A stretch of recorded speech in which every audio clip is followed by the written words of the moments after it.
right. Welcome. I'm Kim Hayden, the host of Kim Talks. And we did veto the name Kim Talks a lot, even though my children and my husband did say that was the right name for this podcast. But I am super excited today because today I'm going to be able to talk in the third person and the first person the entire time.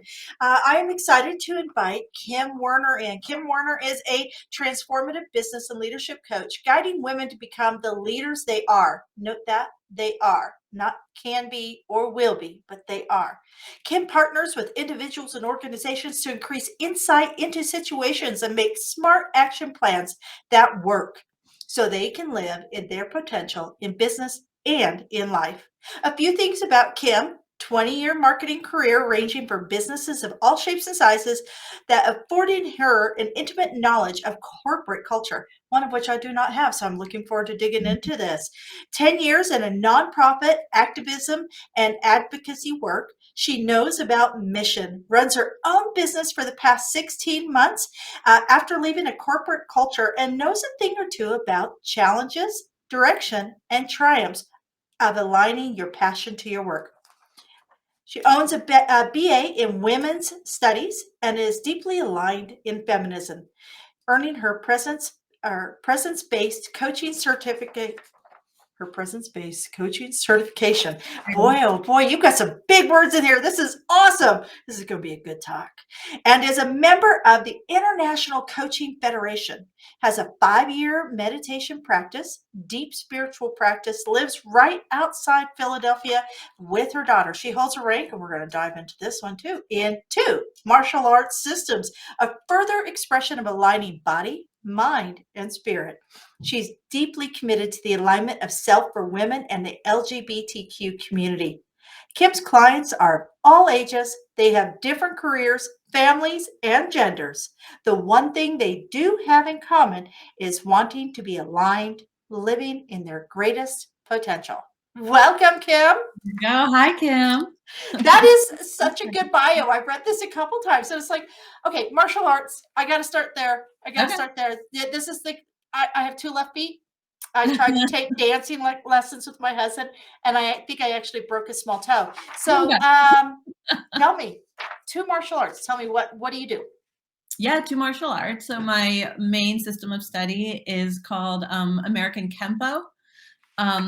And it's American based. And then the second system I'm in is actually Okinawan Kempo. Similar systems, same kind of idea. It's martial arts, just different approaches.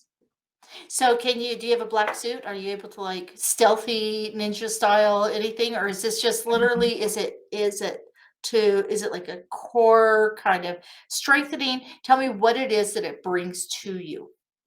Yes, and I do have a black ninja suit. I earned one. Eventually, I got to the rank where I was able to wear one. I had to wear white up to a certain belt, and then you could switch. And it was a big deal when I was able to go get a black. They're called keys, and I was able to get a black key. Big deal. And so they're so much better. So for me, it actually came from a place of wanting to be strong, like physically strong. That I had always had a physical like exercise practice, and was at a point in my life where I wanted to gain strength. And my daughter had been training for a few years. She started when she was 5. And the owner of the studio, our karate master, he invited me to try it. He's like, just try this. I'm like, I'm thinking about lifting weights. He's like, this is a different kind of strength, but try it. And then we'll talk about what you think. And after my first class, I threw a punch. I'd never thrown a punch in my entire life. I didn't know how. I was hooked. And so I continued on, started to teach, came into a second system. I've actually also started to learn to fight with weapons as well, like sticks, like big long sticks. And so that's what it is for me. So yes, it is. It's not really where I get my physical exercise. It's not about that. For me, it's about the balance and the training and the physical, and it's spiritual and body and mind alignment. Very cool. Tai Chi, is that in that somewhere? A lot of people talk about Tai Chi as they start getting older. Yeah. Is that something that you've looked into or anything along those lines? I'm just curious because, Yeah, they absolutely do, because that's more about like energy movement, right? In like a slower, more fluid way. And I actually do use some Tai Chi in my coaching. when we get into like body and physical movement. Ooh, see, I actually threw Tai Chi out because aside from like karate, it's the only one I actually know of. So I'm glad it was in the right space. So I did like some of your affirmative language you're using Mhm. here, that they are versus they can be. I found that Good. very interesting. But when you talk about how you, in the past 16 months, you've had to shift. So Mhm. let's delve into that just a little bit and how you're working with people to guide them. Like you're kind of, it seems like it's almost like a dance. You're a step ahead and now you're guiding them through the movements. Share Yeah. with me what your shift has been, why it took place, and then how you're leveraging that information and that experience to help your clients. Yeah, absolutely. And what a great question. What a great way of putting it. You're very astute in that's what happened. 2019, prior to the pandemic, I had a big job working at an ad agency, working many, many hours, and I was very unhappy. It was not a great alignment. It was not a great place for me. But I had a big paycheck, right? And I had a daughter to support. And so I thought I was doing all the right things. And this is after many years and many, many years of chasing money and thinking that's what we needed to do, right? And I left that job and like that was enough, right? That was enough of me feeling out of alignment, of feeling I had to, right? And not being happy and not living a life I want, where I was malnourished. I was high anxiety. I wasn't sleeping. I wasn't spending time with my daughter. And not being the parent I wanted to and having the richness of life. So I spent a lot of time figuring that out, doing exercises, taking a step back, looking big picture, realizing, like you mentioned, I have a women's studies degree. Like for me, it's always been about women and their self-sufficiency and their leadership in life. And I started there and gotten really away from it, thinking I would one day get back to it and figure it out. Right. So I decided this was the time. So I started working with my marketing background and doing some consulting work. I took on a coach, like I had a coach. And in that program, the woman's program it was, she thought that I might make a good coach. And so she offered the opportunity for me to shadow her and start learning and helping with some of the group coaching programs.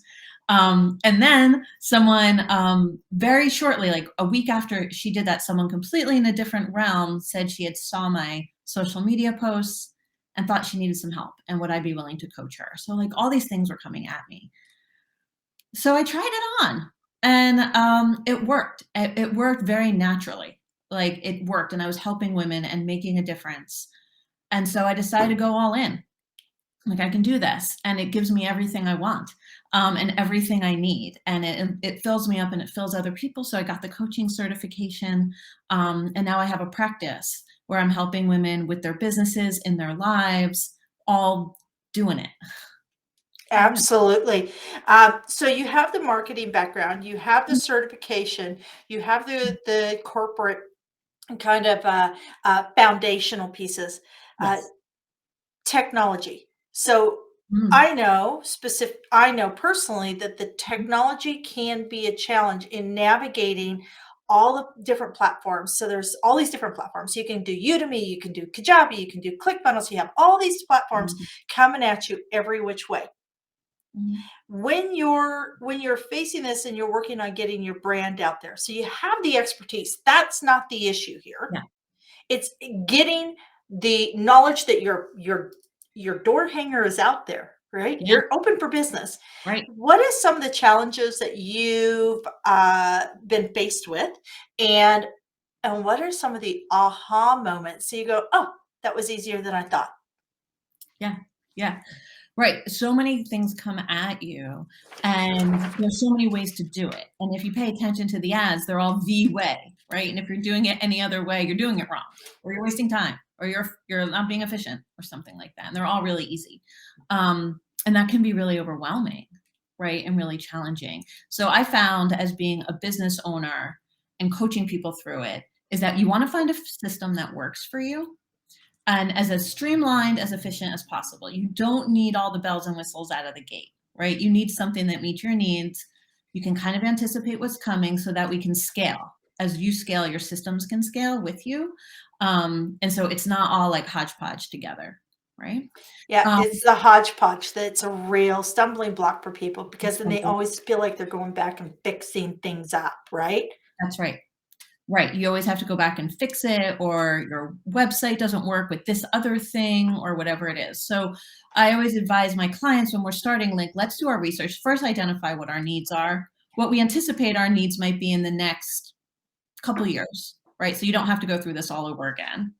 Um, and then we go from there and we find, you find your apps that plug in and you just create your system. That's the cool thing about there being so much technology is you can find one. You can put together a system that really works nicely for you. And what I learned in the aha moment was that there isn't one way to do this. And there isn't a right and there isn't a wrong. You just find the one that works for you. Some people like getting paid via Venmo. Some people like Stripe. It's like whatever it is, we just figure it out. Absolutely. Yeah. They say that Forbes did a study in 2019 before we hit the pandemic, and they said that it was $117 billion were generated through online learning in one form or another. And they predicted before the pandemic that online learning to be at $325 billion. Wow. Yet when we look, yeah, 325 billion, and that was before the pandemic. I'm actually going to go on, I've gone on record several times and said I do believe that we're actually going to probably see about 400 billion by 2025. Yeah. So in online Yeah. education. Yeah. Um, the greatest challenge you think women face, because we have the statistics are very real. The average female coach makes $46,000 versus the average male coach at 70. So you tell me, what is the block? Is it the technology? Is it, you know, uh, is it being surrounded with the right people? What do you think is the challenge that women face in building these online leadership, mentorship, coaching, speaking spaces? Yeah. I think the biggest challenge there is not identifying what we need and then asking for it, right? Or usually like building it on our own. And that keeps us small as opposed to asking big and bringing in the things we need to make it happen and really having that plan for growth. We take it on, right? We think we can do it all. And we can, right, in some capacity, but we need help and we need collaboration. And one thing we found, right, is that what has benefited men, because I think that imbalance, right, in pay and that lack of pay equity that we see across the board, right? One of the reasons men are able to succeed is that they know how to build their network, right? They just naturally build their networks. They just know how to do it. And women don't really think consciously about how we're doing that. No one really taught us about that. We were home with the kids, that kind of thing. So really thinking about who we need to help elevate us, help bring us in, whether it's mentors, whether it's coaches, right? Whether it's a small business loan and finding someone to help us understand the finances of business and how to make all of that work and really putting on that hat. I think that's one of the greatest challenges we have. Yeah, I think I would agree with you. I think that we don't ask for the relationships. And it was interesting because my son said to me, I'm very blessed. I have two sons and a daughter, and Mhm. they're all adults, and they're probably my biggest fans and just really cool young adults. And my son said to me, he goes, Mom, you got to quit waiting for everybody to like you. And I do. I have this, I'm a people pleaser. I'm the entertainer. I want everybody to shine and get excited about life. And it was really interesting because he has friends that are very well to do, self made. And he goes, Mom, you know how many people hate him? And I said, well, that's not something to strive for. And he goes, you've just got to let people pick if they like you or not. That's not your issue. And he goes, if you really want this to work, you got to quit getting hurt feelings and just push out there. And it's like, this is a 24-year-old kid telling me this. He goes, Wise, yeah, it's like, okay, okay. Can I right? hide behind you? So it is interesting how women, because I think we're natural nurturers, Yes. and it's a real struggle because we deserve to have, because I think if more women were leading this world, we wouldn't be where we're at. I really do. um what is that song by what, Ava Max? If all the kings put their queens on the throne, we would Yeah. pop champagne and raise a toast. So when we Mhm. think about that, what are some suggestions you have as a coach that you would give somebody that they're just like, they're so close, and yet they are the person stopping themselves from going that next level? What would be that advice? Great question. Um, yes, I would tell them the people pleasing part, right? We need to let that go, right? There is more than enough to go around. There are more than enough people in this world. You will find your people, right? You will find them. So you just stay in your lane and you keep being you and you're moving forward. The other part I would talk about is that perfectionism piece, right? That women suffer from. That statistic, right? So if there's a job posting, men will just apply for it, where women have to hit at least 80% of the things, right? Before they would even consider applying, if not all of them. And that difference. And so there's that perfectionism, which isn't there. Like if you have the spark and you have the draw, go for it. Right. And we figure out how to make that happen for you. That's what you're being pulled for. Absolutely. Progress over perfection. Yep. I just wonder how many women are sitting out there right now on a great course or a great program, but it's not perfect yet. So they haven't launched it yet. Yeah, we'll launch it. So many of us, right? We're just waiting for the right thing, waiting for I the moment, waiting for it to be perfect. absolutely. And you know what? If we if we waited for it to be perfect, I don't think any of us would have kids. No, I didn't say that. I love my children. I love my children. Speaking of children, so you have a daughter. I do. How old's your daughter? She's 13. Oh, interesting years. So Yes. what are you learning from your daughter right now? Because I know we talk a lot of how we teach our children, Yeah. but some of my greatest life lessons I've learned from my children. What are you learning right now? Yeah. Well, she would tell you that I'm learning about how to dress. But I think what I see from her is this confidence in, and what comes with that confidence is wanting good things for everybody.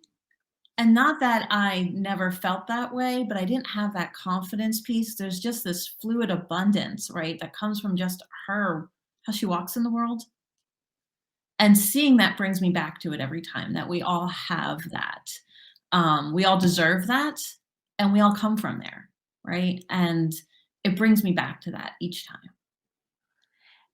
It's fascinating that you say that because, I stop and think back in the 80s when I was young, like your daughter, I remember the Madonna and the Power and the Pat Benatar and all the women. And I'd walk around. I was like Tank Girl. I had my Doc Martens. I Yes, was like, and then it is interesting now that you mentioned it. I wonder where we tend to start losing that confidence.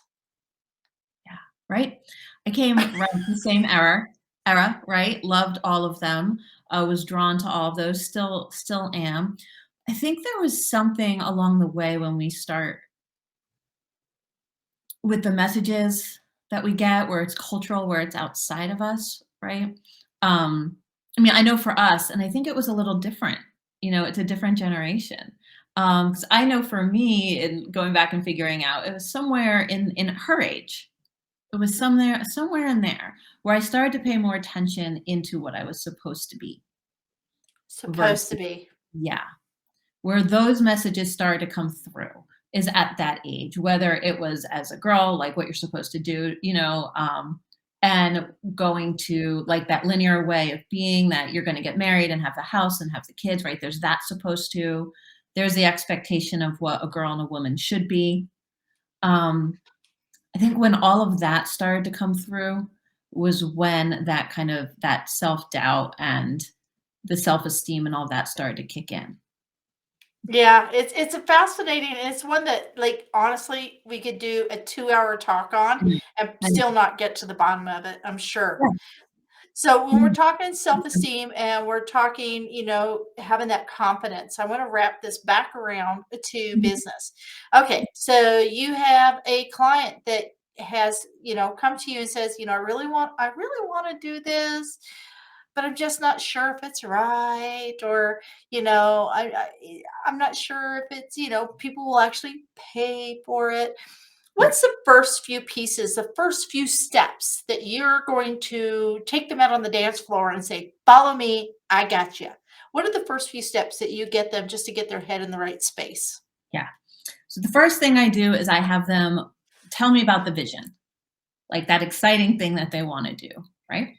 So we talk about that. So now I've got their vision in it with them, right? And depending, I might have them write it down and be their homework assignment, right? And like just really go into it. I mean, body, mind, soul. I want every detail of what the vision is. The next thing we're going to do is a somatic practice. I'm going to ask them to step into that vision, right, and show me what it feels like right? What does it feel like when they're in it, when they're doing the thing, right? Because there's an alignment with your neuroprogramming when we can really use our bodies, right? And so that makes it a little more real for them and lets them own it. And then I want them to also show me conversely what the doubt feels like, right? And then we can talk about that. And then from there, throughout our practice, throughout our time together, I'm going to have them do practices that keep bringing them back to the vision and keep bringing them back to the why. Whether it's a sticky note on their computer that they see every day, that's a picture that visualizes it. Maybe it's vision boarding, whatever works for them. Different people like different things. To keep bringing them back and get them in the vision as being their reality, their actual reality, that they know it's actually happening. It's already done. It's on its way. Awesome. And I think I've heard a term not too long ago called project it till you reflect it. And I Oh, really, okay. really like that, because it doesn't, we all hear fake it till you make it, right? But if you project it, when you talk about the vision board, when you talk about putting it, you're projecting it, you will Mhm. eventually reflect it, right? So project it till you reflect it. Oh, yeah. So I get to talk to some of the coolest, smartest people like yourself out there, Yeah. and I'm the sponge. I'm just Yeah. absorbing. I love Um, that one. I might borrow that. go for it. I It's all really don't like yours. the fake it till you make it, but I Yep, do love project it till you reflect it. exactly. So when we look at everything, what is one book that you just think every every business person that's going through a pivot right now, or every person that's going through shifts and change? I mean, we're in a crazy world, crazy time. Crazy one. Anything is possible, folks. Anything is possible. What is a Mhm. book that you would recommend that we all pick up and read? Yeah. So I really love right now A New Earth by Eckhart Tolle. Um, it is a lot about separating the ego. And I think that's very helpful in helping us overcome our kind of our fears, right? And really stepping into who we are and our greatest purpose and moving forward with that. So it's a bit, Amazing. it's a Yeah. bit on the spiritual side, but I have found I'm loving it right now. And I think that right now we all need a little spirituality, Yeah. be it no matter what your practice is. I Whatever it is. think I think stepping beyond ourselves and making space for others is actually, I think it's much needed right now. I think that kindness towards others is much needed right now. What's the one piece of advice, or if you could go back and give yourself advice as a younger woman? I know everybody looks at me and goes, seriously, we're doing this. One woman said, "Don't marry him, run." But you got a beautiful kid, so we're all good. What's the one piece of advice you would give your younger self? Well, there's that. I would say, oh my God. Well, what's coming to mind right now is like, it's gonna be bigger and better than you can even imagine right now. Just keep going, hold on. Yeah, I think I would tell her that. Just keep going. For all those times, right, that I thought there was this like linear way of being, um, or I had that self-doubt or that started to rise, just it's gonna be so good. Just keep going. Yeah. Absolutely. Just, yeah, that keep going.